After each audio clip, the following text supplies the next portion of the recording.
notre nouvel épisode de notre série consacrée aux contes, mythes et légendes méconnues. N'oubliez pas, si cela n'est pas déjà fait, de vous abonner à la chaîne et de cliquer sur la petite cloche des notifications pour être alerté de toutes les nouvelles vidéos.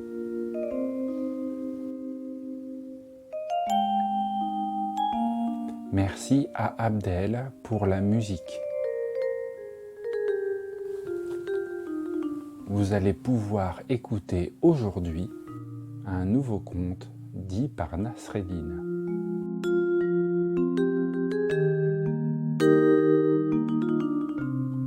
Je vous souhaite un agréable moment et une excellente écoute.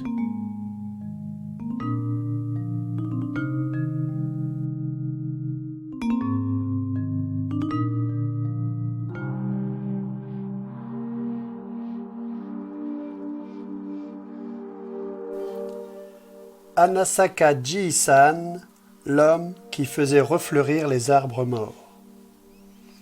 Il y a longtemps, au Japon, vivait dans un petit village un homme nommé Katamase et sa femme. Il était assez pauvre et ne possédait qu'un chien qu'il aimait et un petit terrain qu'il entretenait de bon cœur. Un jour, leur chien s'arrêta brusquement dans leur jardin et gratta la terre en grognant.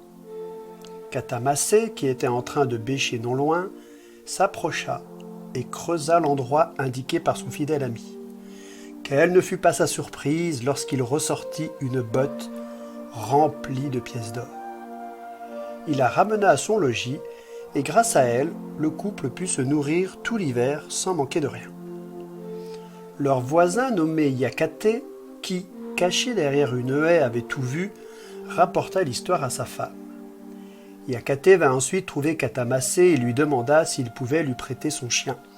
Katamase, généreux, accepta sans sourciller. Yakate emmena donc le chien chez lui.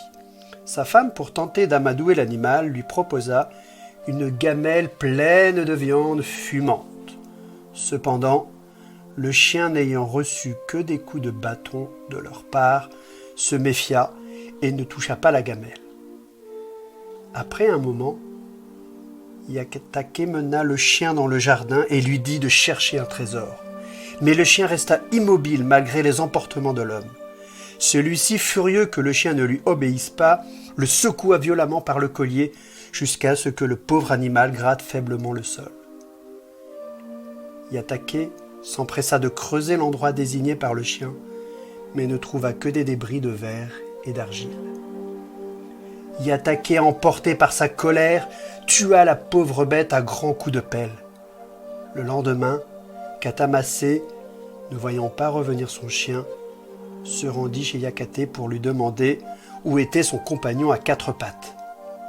Yakate lui répondit avec un sourire sadique qu'il l'avait tué parce que la bête n'était bonne à rien.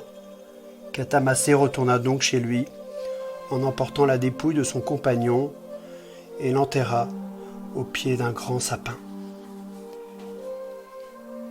La nuit suivante, son chien lui apparut en rêve et lui dit « Mon maître, ne sois pas triste, le grand sapin au pied duquel tu m'as enterré, tu dois le couper. Avec le bois, fabrique un pilon, certain et la bonne fortune te sourira. » Katamase se leva le lendemain matin et fit exactement ce que lui avait indiqué son chien. Lorsque sa femme utilisa le pilon fabriqué par son mari, ce qu'elle avait mis se changea en or. Grâce à cette magie, le couple put vivre pendant plusieurs mois sans manquer de rien. Yakate apprit bien vite la nouvelle et, toujours aussi jaloux de son voisin, lui emprunta le pilon. Cependant, lorsque sa femme se servit du pilon, tout ce qu'elle avait mis se changea en charbon et la poussière qui se forma leur vola au visage. Fou de rage, Yakate attrapa le pilon et le jeta au feu. Et lorsque Katamase vint lui réclamer le pilon, il lui répondit une nouvelle fois sadiquement « Je l'ai brûlé ». Il ne fonctionnait pas de toute façon. Katamase rentra chez lui, penaud, et la nuit suivante, son chien lui réapparut en rêve. « Mon maître, ne sois pas triste, brûle le reste du sapin qui t'a servi à faire ton pilon et mélange les cendres avec celles du pilon que tu pourras récupérer. Ensuite, répands un peu de ces cendres sur le vieux cerisier et la bonne fortune te sourira. Katamasé fit ce que son chien lui avait indiqué et obtenu de Yatake de pouvoir recueillir les cendres dans la cheminée. Il se rendit ensuite près du grand cerisier mort dans son jardin et y éparpilla quelques pincées de cendres. En un instant, le cerisier reprit vie et se couvrit de magnifiques fleurs.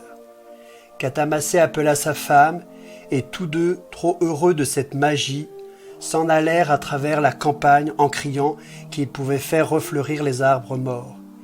Ils voyagèrent ainsi longtemps, et les gens, trop heureux du miracle qu'ils réalisaient, les payèrent généreusement.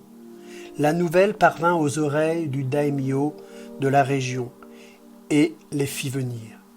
Ils accomplirent leur œuvre devant ses yeux, et celui-ci les fit couvrir d'or. Lorsqu'ils revinrent chez eux, ils avaient gagné suffisamment pour vivre à l'abri du besoin jusqu'à la fin de leur jour.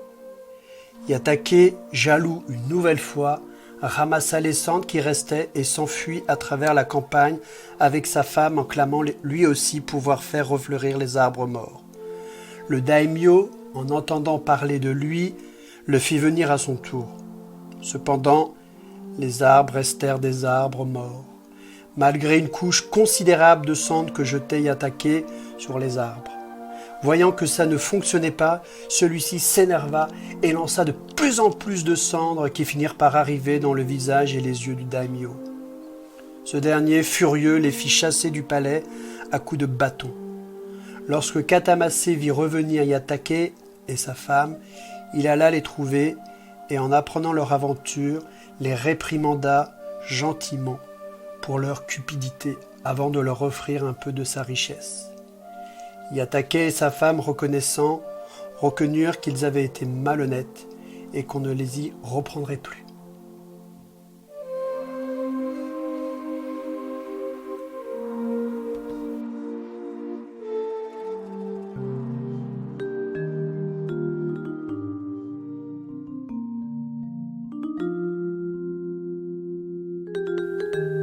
Cet épisode touche à présent à sa fin.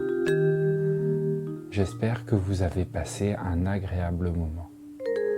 Et je vous dis à tout bientôt pour un nouvel épisode.